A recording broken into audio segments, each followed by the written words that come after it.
வாழ்க வையகம், வாழ்க வையகம், வாழ்க வளமுடன். குருவே துணை. ஆசான் வேதாத்திரி மகரிஷி அவர்களையும் மௌனகுரு ஐயா அவர்களையும் வணங்கி என்னுடைய உரையை தொடங்குகின்றேன். இப்போ பார்த்தீங்கன்னா ஒரு விஷயம், நம்ம எல்லா மனித வாழ்க்கை முழுசுமே இப்போ இன்னைக்கு நான் 3 விஷயங்களா, ஒன்று ஆன்மீகம், ரெண்டாவது நியூராலஜி அண்ட் நம்மளுடைய ஜெனட்டிக் சயின்ஸு, மூணாவது சைக்காலஜி, மூணையும் சேர்த்து பார்க்கலாம். இப்போ மொத்தமாக அப்படி பார்த்தீங்கன்னா மனுஷனுடைய லைஃபே, ஹியூமன் லைஃபே கர்மாக்குள்ள தான் இருக்கு. இதை ஆன்மீகம் சஞ்சித கர்மா, பிராப்த கர்மா, ஆகான்மிய கர்மான்னு சொல்றாங்க. அதே இது நியூராலஜியில் செல்லுலர் மெமரி. இப்போ இதில் ஒரு எலியை சயின்டிஸ்ட் டெஸ்ட் பண்ணாங்க. ஒரு எலியை ஒரு இதுக்குள்ள வச்சுட்டு ஒரு விதமான பூ வாசனை அந்த எலிக்கு கொடுக்கும்போது அந்த வாசனை அந்த எலி நுகரும் போது அதுக்கு ஒரு எலக்ட்ரிக் ஷாக் கொடுத்தாங்க. அந்த எலிக்கு மனசுல பதிஞ்சிருச்சு. அப்புறம் இது ஒரு 5-6 தடவை தொடர்ந்து செய்யும் போது அந்த எலி எப்போவெல்லாம் அந்த பூ வாசம் வருதோ அப்போ அது மரண பயத்தில் நடுங்க ஆரம்பிச்சிருச்சு. இது பரவாயில்ல, அந்த எலி அது அனுபவிச்சிருக்குது. அதனால அதுக்கு திருப்பி அந்த ஒரு பூவாசம் வந்தோடனே இப்போ நமக்கு மறுபடியும் ஷாக் அடிக்கும்னு பயப்படுது. ஆனால் இதில் என்னன்னா, அந்த எலியை அப்படியே வச்சு, இது அமெரிக்காவில் நடந்த ஒரு பெரிய ஆராய்ச்சி, அந்த எலியினுடைய அடுத்த ஜென்ரேஷன், அதுக்கு பிறந்த எலி, அதுக்கு பிறந்த எலி, அதுக்கு பிறந்த எலி எல்லாத்தையுமே வச்சு ஒரு 5 தலைமுறையை பார்க்கும் போதும் அந்த 5வது தலைமுறை எலி கூட அந்த பூ வாசம் வரும்போது நடுங்க ஆரம்பிச்சிருச்சு.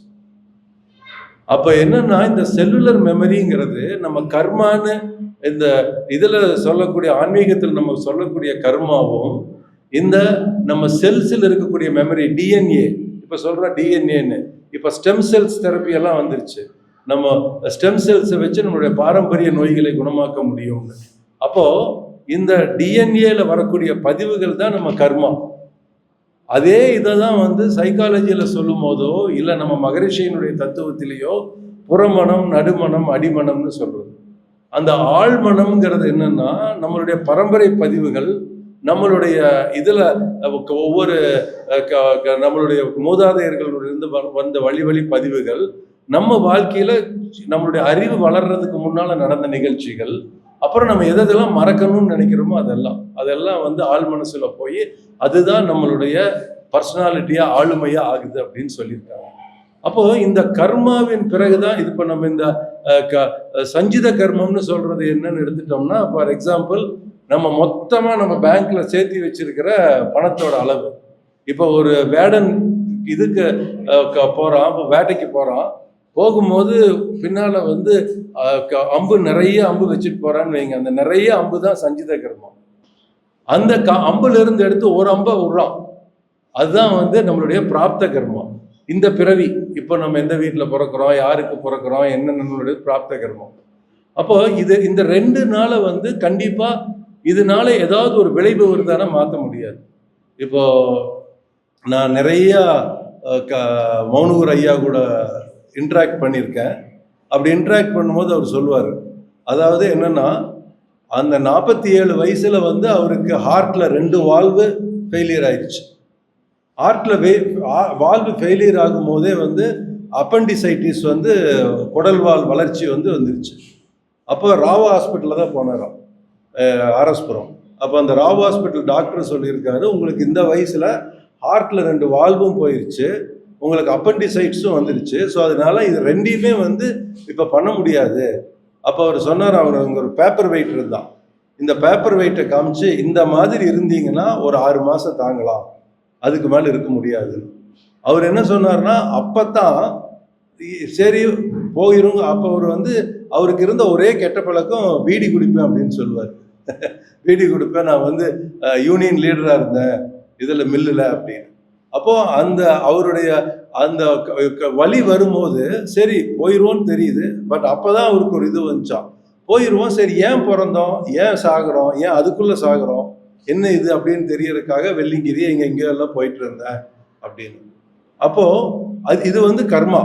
அவருக்கு வந்தது வந்து அவருடைய சஞ்சித கர்மா, பிராப்த கர்மா.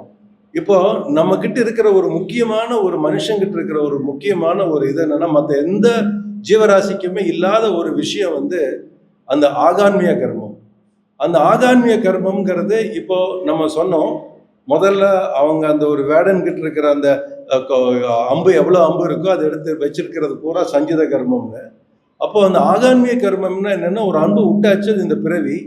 அந்த ஆகான்மிய கர்மம்ங்கிறது என்னன்னா, மனுஷனுக்கு மட்டும் இருக்கக்கூடிய ஒரு விஷயம். உங்களுக்கு வந்து ஒவ்வொரு வாழ்க்கையினுடைய ஒவ்வொரு நிமிஷமுமே ஒரு கான்டெக்ஸ்ட்ங்கிறது என்னன்னா, நாளைக்கு என்ன நடக்குதுன்னு இன்னைக்கு தெரியாது.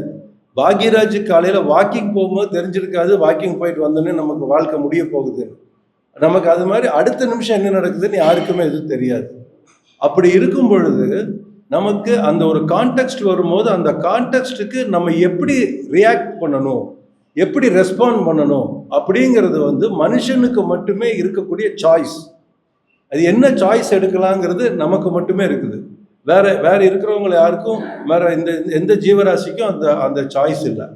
அப்போ ஐயாவுக்கு வந்து இந்த மாதிரி ஒரு பிரச்சனை வந்தப்போ இந்த சாய்ஸை எடுக்கிறதுக்கு வந்து 4 விதமான பர்சனாலிட்டி சொல்றாங்க. இது பகவத்கீதையில இதுல எல்லாம் அந்த காலத்துல இருந்து வந்திருக்கிறது. அதாவது நமக்கு வந்து 3 வகையான குணங்கள் இருக்கு. ஒன்று வந்து நம்மளுடைய நாலேஜ் ட்ரிவன். நாலேஜ் வந்து ஒரு சிலருக்கு வந்து அறிவு தான் முதன்மையாக வழி நடத்தும். 2வது அவங்களுக்கு ஆக்ஷன் இருக்கும், செயல் இருக்கும். 3வது வந்து எனர்ஜியான்னு ஒன்று செயலற்ற நிலை. நம்ம தூங்குறது, நம்ம சோம்பேறித்தனமாக இருக்கிறது, படுத்து இதெல்லாம் வந்து அது வந்து ஒன்று. 2வது ஒரு பர்சனாலிட்டி வந்து ஆக்ஷன் முன்னால் இருக்கும். இவங்கெல்லாம் சாதனையாளர்கள். இவங்க அந்த முதல் நான் சொன்னது வந்து அறிவு டாமினேட் பண்ணுறவங்களும், அதுக்கு அடுத்தது வந்து செயல் இருக்கும். 3வது வந்து அந்த எனர்ஜியாக இருக்கிறவங்கிறவங்க வந்து அறிவுபூர்வமாக வழி நடத்துகிறவங்க, மென்டார்ஸ், மற்றவங்களை வழி நடத்துகிறவங்க, குருமார்கள். இவங்கெல்லாம் இந்த ஃபர்ஸ்ட் லெவல். செகண்ட் வந்து சாதனையாளர்கள். ஆக்ஷன் முதல்ல இருக்கும், அறிவு 2வது இருக்கும், 3வது எனர்ஜியாக இருக்கும். இது வந்து 2வது டைப். 3வது டைப் வந்து எனர்ஜியாக தான் முதல்ல இருக்கும். எனர்ஜியாங்கிறது ஒரு செயலற்ற தன்மை. இவங்கனால சுயமா இவங்க ஒரு லீடர்ஸா வர முடியாது. இவங்கெல்லாம் ஒரு அவங்களுக்கு வந்து எப்பவுமே ஒரு வேலை கொடுத்தீங்கன்னா கூட இன்ஸ்ட்ரக்ஷன் கொடுத்துட்டே இருக்கணும். இதை பண்ணு, அடுத்தது இதை பண்ணு, ஏன் இது பண்ணல, ஏன் இது நடக்கல அப்படின்னு சொல்லிட்டே இருந்தால் தான் பண்ணுவாங்க. எனர்ஜியா முதல்ல இருக்கும், நாலேஜ் 2வது இருக்கும், 3வது வந்து ஆக்ஷன் இருக்கும். அதே இது இன்னொரு டைப் இருக்காங்க. அவங்களுக்கு 4வது எனர்ஜியா ஃபர்ஸ்ட், அந்த செயலற்ற தன்மை ஃபர்ஸ்ட், நாலேஜ் 2வதுல கூட இருக்காது, ஆக்ஷன் 2வது, 3வது வந்து இந்த மாதிரி நான் சொல்றது வந்து நிறைய பேருக்கு இந்த 4 கேட்டகரியிலையும் நீங்க பார்த்துருப்பீங்க லைஃப்ல. 3வது வந்து நாலேஜ் 3வது லெவலுக்கு போயிடும். அப்ப இவங்கெல்லாம் என்னன்னா, இவங்கனால இவங்களுக்கும் பிரயோஜனம் இருக்காது, இவங்கனால அடுத்தவங்களுக்கும் பிரயோஜனம் இருக்காது. இப்ப நிறைய பேர் இங்க சொல்லிட்டு இருந்தாங்க, ஐயாவுக்கு வந்து பிடிவாதம் ரொம்ப அதிகம், எது ஒன்று எடுத்தாலும் இதை விடமாட்டாரு அப்படின்னு. அப்போ இந்த பிடிவாதங்கிறது எந்த லெவல்ல இருந்து, எந்த பர்சனாலிட்டியில இருந்து வர்றதுங்கிறத பார்த்துட்டு தான் அதனுடைய விளைவு இருக்கும். இப்போ சப்போஸ் உங்களுக்கு இந்த பிடிவாதம் வந்து இந்த U2 கேரக்டர்னு சொல்றது தான் அந்த நாலேஜ் மெயினாக இருக்கிறது, நாலேஜ் டிரைவ் பண்றது. அந்த U2 கேரக்டர்ல இருக்கிறவங்களுக்கு பிடிவாதம் இருக்கும் பொழுது அந்த பிடிவாதம் அவங்களுக்கும் மற்றவங்களுக்கும் சமுதாயத்துக்கும் யூஸ்ஃபுல்லாக இருக்கும். அதே இது அந்த U1 கேரக்டர் இருக்கிற பிடிவாதம் வந்து அவங்கள ஒரு பெரிய சாதனையாளராக மாற்றும். ஒரு பெரிய ஒரு சாம்ராஜ்யத்தை நிறுவறதுக்கோ, இப்போ ஈவன் ராஜராஜ சோழன் சொல்லும் போது கூட சொல்லுவாங்க, அவர் வந்து U1 கேரக்டர், கருவூரார் தான் அவருக்கு U2 கேரக்டர், கருவூரார் வழி நடத்தினது பிரகாரம் அவர் நடந்தாரு அப்படின்னு. அது வந்து அந்த மாதிரி இருக்கிறது. அதே பிடிவாதம் ஒரு L1, இந்த எனர்ஜியா டாமினண்டா இருக்கவங்களுக்கோ, சுயநலமா இருக்கிறவங்களுக்கோ, இல்லை வந்து அந்த இதுல L2 கேரக்டர் அவங்களுக்கும் பிரயோஜனம் இல்லாமல் மற்றவங்களுக்கும் பிரயோஜனம் வந்துருச்சுன்னா, அதனால அவங்களுக்கு, சமுதாயத்துக்கு, மற்ற அவங்கள சார்ந்து இருக்கிறவங்களுக்கு எல்லாத்துக்குமே பெரிய கெடுதலாக போயிடும். அப்போ ஐயாவுக்கு வந்து மௌனகுரு ஐயாவுக்கு இந்த நாலேஜ் ட்ரிவன் பர்சனாலிட்டிங்கிறது வந்து உள்ளுக்குள்ள முதல்ல இருந்தே இருந்ததுனால, எப்பவுமே இப்போ அவர் தலைவர் பேசும்போது சொன்னாரு, அவர் எப்பவுமே என்ன புதுசா என்ன இருக்கு, ஏன் இப்போ என்ன இது இருக்கு, என்ன வாழ்க்கை, என்ன இது, என்ன கடவுள்னா என்ன, இந்த ஒரு இதெல்லாம் அந்த ஒரு டிரைவ் இருந்ததுனால அந்த அவருக்கு இந்த ஒரு பாதிப்பு வந்தது. இதை கூட சொல்லுவாங்க, ஆப்போசிட் வேல்யூஸ் ஆர் காம்ப்ளிமெண்ட்ரி. அதாவது நீங்க வந்து இந்த அறிவு சார்ந்த ஒரு பர்சனாலிட்டியில் உங்களை மாற்றி வச்சுக்கிட்டீங்கன்னா, அந்த அறிவு சார்ந்த பர்சனாலிட்டியில மாற்றி வைக்கும் போது உங்களுக்கு வரக்கூடிய கெடுதல் கூட நன்மையா மாறும். இப்போ ஃபார் எக்ஸாம்பிள் எடுத்துக்கங்க, மௌனகுரு ஐயாவுக்கு வந்து இந்த ஹார்ட் ப்ராப்ளமே வரல. அவர் பாட்டுக்கு இருந்தாரு, மில்லுக்கு வேலைக்கு போயிட்டு இருந்தாரு, அப்படியே போயிட்டு இருந்தாரு, ரிட்டையர் ஆயிருக்காரு. அப்படின்னா அப்படியே இருந்துட்டு ஊர்ல யாருக்குமே தெரியாம அவர் ஒரு 60 வயசுலயோ 70 வயசுலயோ 80 வயசுலயோ அவர் போய் சேர்ந்திருப்பார். அப்ப மௌனகுரு ஐயாருன்னு ஒரு தெரிஞ்சிருக்காரு.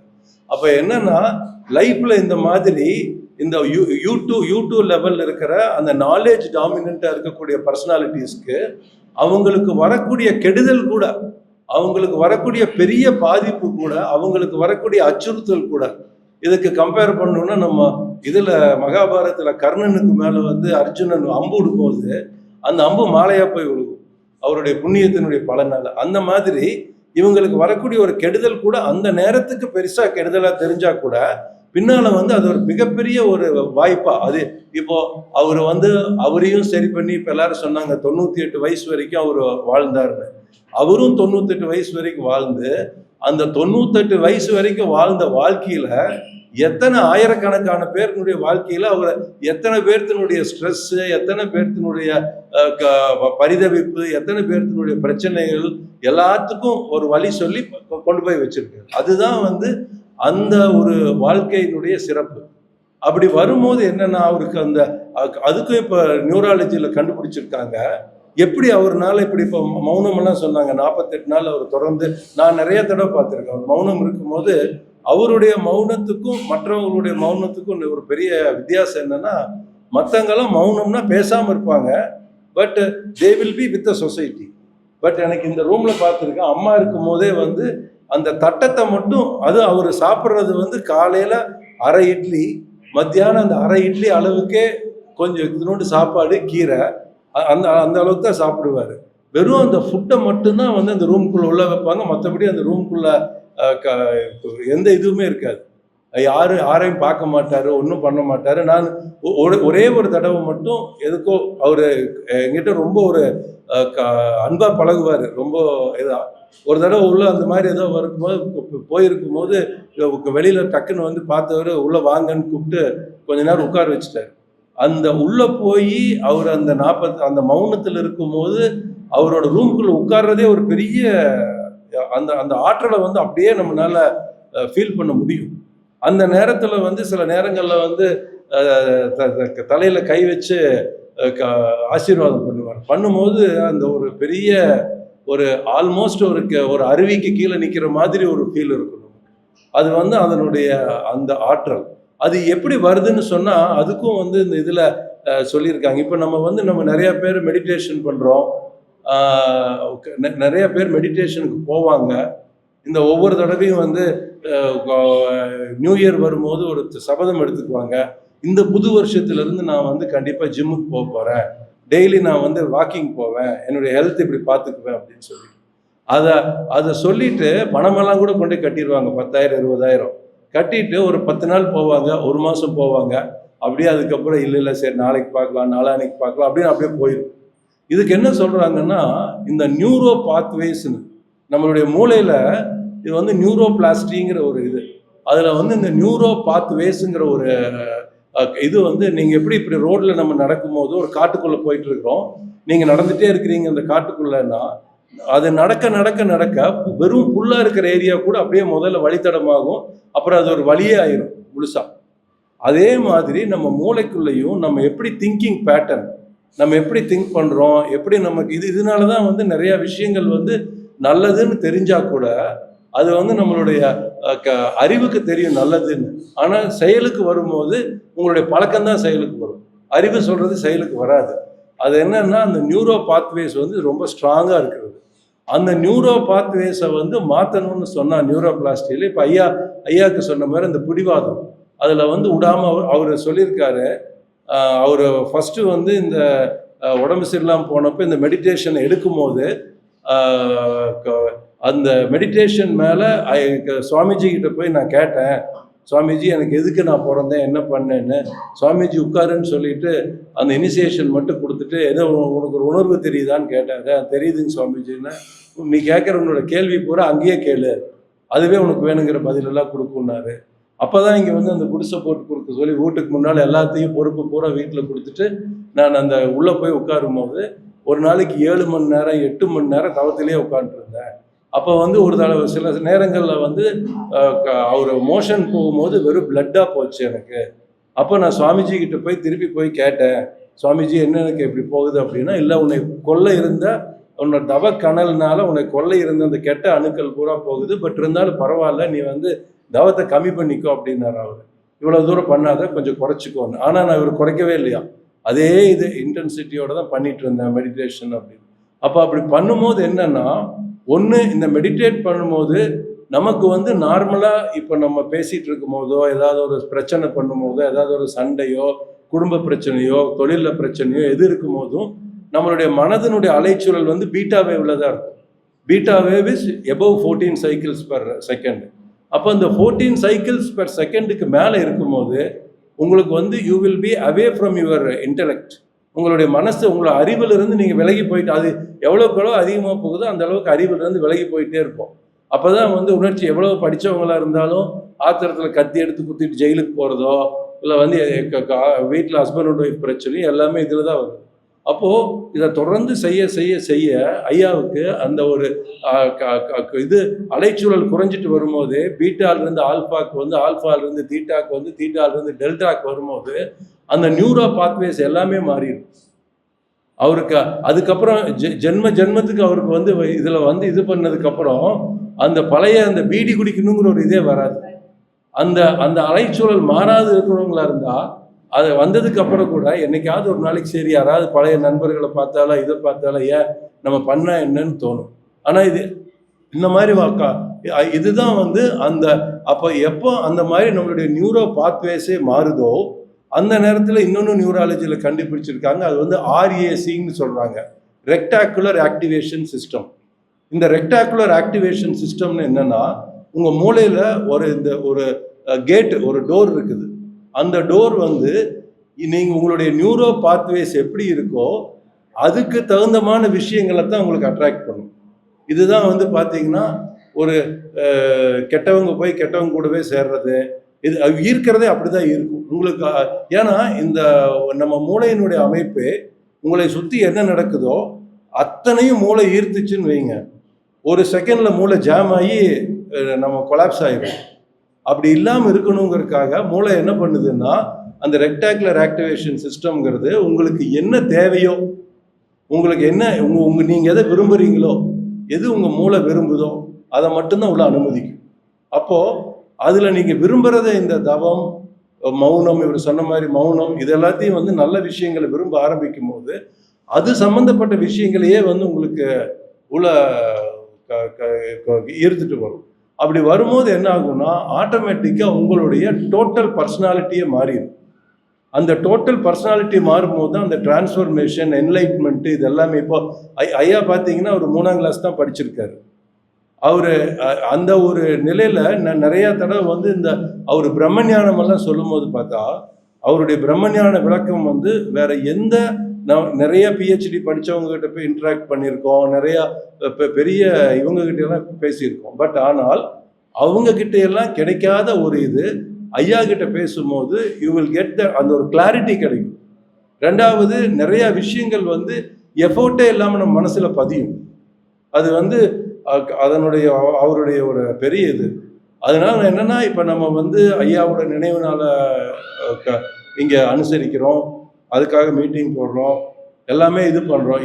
இது மட்டும் இல்லாமல் அவருடைய அந்த ஒரு நல்ல விஷயத்தில் இருந்த அந்த யூடியூப் கேரக்டர்லேருந்து ஒரு பிடிவாதத்தை நம்மளுக்குள்ளே கொண்டு வரும். அந்த ஒரு செய்யணும், ஒரு எந்த ஒரு விஷயமா இருந்தாலும் இந்த மெடிடேஷன் பண்ணுறதோ. ஏன்னா வேதாத்திரி மகரிஷியினுடைய, நான் அடிக்கடி அப்போவே சொல்லுவேன், வேதாத்திரி மகரிஷியினுடைய கான்செப்ட் வந்து மற்ற எல்லா சுவாமிஜிகளை விட ஒரு வித்தியாசம் என்னன்னா, it takes care 360 degree of your life. 360 டிகிரியும் வந்து இட் டேக்ஸ் கேர். ஒன்று வந்து என்னன்னா, உங்களுக்கு உயிருக்கு காயகல்பம் ஆகட்டும், உடம்புக்கு சிம்பிளிஃபைடு ஃபிசிக்கல் எக்ஸசைஸ் ஆகட்டும், மனசுக்கு மெடிடேஷன் ஆகட்டும், உங்களுடைய அதாவது இதில் ஒரு மிகப்பெரிய இது என்னன்னா, மற்ற எல்லா விஷயத்துலையும் மெடிடேஷனுக்கு போயிடுவாங்க, மற்ற ஃபிசிக்கல் எக்ஸசைஸ் இருக்கும், மீதி யோகா எல்லாமே பண்ணுவாங்க. இந்த இன்ட்ராஸ்பெக்ஷன் ஒன்று வந்து நம்ம இதில் இருக்கிறது, அகத்தாய்வு வந்து ஒரு வெரி வெரி யூனிக். ஏன்னா இப்போ நீங்கள் வந்து இப்போ அந்த ஒரு மனசை குவிச்சு அலை இயக்கத்தை குறைக்கிறீங்கன்னா, இப்போ நீங்கள் பண்ணக்கூடிய டெரரிஸ்ட் ஆர்கனைசேஷன்ஸ் கூட அது பண்ணுவாங்க. ஏன்னா அப்போ தான் அவங்களுடைய கான்சன்ட்ரேஷனை கொண்டு வர்றதுக்காக. அப்போது நீங்கள் வந்து ஒரு பீட்டாலிருந்து ஆல்ஃபா நிலைக்கு ஒரு மனசை கொண்டு வந்துட்டீங்கன்னா, கொண்டு வந்த மனசை வச்சு என்ன பண்ண போகிறீங்க? அது எப்படின்னா, இப்போ நீங்கள் வந்து ஒரு மண்ணை வந்து வளப்படுத்துகிற மாதிரி நல்லா உழுது உரம் போட்டு நல்லா பண்ணி ஒரு மண்ணை வளப்படுத்திட்டீங்க. வளப்படுத்தின மண்ணை என்ன வளர்த்த போகிறோம்? அந்த மண்ணை அப்படியே விட்டோம்னா அதில் கஞ்சா செடி போட்டாலும் வளரும், நல்ல நெல் போட்டாலும் வளரும். அப்போ என்ன செடியை போடுறோங்கிறது தான் வெரி இம்பார்ட்டன்ட். அப்போ அந்த மாதிரி அந்த மெடிடேஷன் பண்ணுறது மனசில் அந்த இன்ட்ராஸ்பெக்ஷன், அதுதான் வந்து வேதாத்திரி மகரிஷியினுடைய ஒரு என்னை பொறுத்தளவுக்கு ஒரு யுனிக் இது, மற்ற யார்கிட்டையும் இல்லாதது. அப்போ அதை வந்து ஐயா வந்து தொடர்ந்து அதை இருந்து பண்ணினதுனால ரொம்ப ஈஸியாக அவர்னால வந்து அந்த நிலையை அடைய முடிஞ்சுது. ஸோ நம்ம அவருடைய வழியை பின்பற்றுறவங்க, நம்ம இப்போ பண்ணுறவங்க எல்லாருமே வி ஷுட் பி நம்ம இதை வந்து ஒரு சும்மா வந்தோம், இங்கே ஏதோ பார்த்தோம், ஒரு நாள் இருந்தோம், பேசிட்டு போனோங்கிற மாதிரி இல்லாமல் வி நீட் டு ஓகே. ஏன்னா நிறைய தடவை இப்போ இவருடைய வேதாத்திரி மகரிஷிக்கு வந்து ஐயா, ஏன்னா இவங்கெல்லாம் வந்து இப்போ நிறைய இதில் சொன்ன மாதிரி அந்த ஒரு நிலையில் அந்த பிரம்மஞானத்தில் எல்லாம் அதில் இருக்கிறவங்க அவங்க வந்து ஒருத்தருக்கு ஒருத்தர் பேச வேண்டியதில்லை. இப்போ நமக்கு தமிழ்நாட்டுக்குள்ள இதில் எவ்வளவு பெரிய பண்டிதர்கள் படித்தவங்கெல்லாம் இருக்காங்க. ஒரு முறை எனக்கு ஞாபகம் இருக்குது, 96 95 அந்த பீரியடில் நினைக்கிறேன். அப்போ சுவாமிஜி வந்து அங்கே வந்து 48 நாள் மௌனம் இருந்துட்டு இருந்தார் ஆழியாரில். அப்போ மௌனம் இருந்துட்டு இருக்கும்போது அவங்களுக்கு துணை மனைவிக்கு வந்து உடம்பு சரியில்லாமல் போச்சு அங்கே கூடுவாஞ்சேரியில். அப்போ அங்கிருந்து போகணும்னு சொல்லும் போது இத்தனை பேர் கோயம்புத்தூருக்குள்ள அத்தனை பெரிய பேராசிரியர்கள் இவங்கெல்லாம் இருக்கும் போது அவர் அங்கிருந்து ஐயாவை கூப்பிட்டு நீங்கள் வந்து என்னோட இடத்துல இருந்து வாழ்த்துங்க.